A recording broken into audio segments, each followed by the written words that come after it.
আর বাড়িতে রান্নাঘরের পাশে একটা মিষ্টি কুমড়ো গাছ হয়েছে। বেশ কদিন ধরে রান্না করি আর জানলা দিয়ে তাকিয়ে দেখি খুব সুন্দর সুন্দর ফুল ফুটছে। আর তোমরা জানো তো আমাদের বাড়িতে বড় বড় একটু পকোড়া কি ভাজাভুজি এগুলো খেতে খুবই ভালোবাসে আমার ছেলেরা।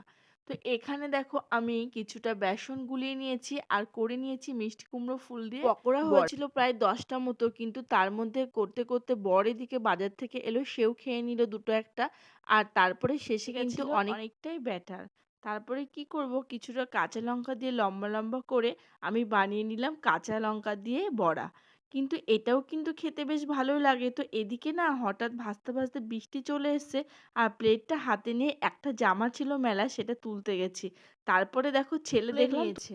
আর আমি কিন্তু ভাবলাম যে দেখি তো লঙ্কার বড়াটা, আমি না আগে কখনো খাইনি এই বড়াটা, এই ফার্স্ট আমি লঙ্কার বড়া খেলাম।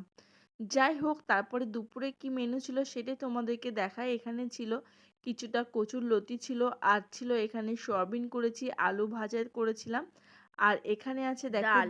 যেহেতু নিরামিষ তাই কিন্তু ডাল কমন আছেই। ডালের সাথে ছিল গরম গরম পকোড়া।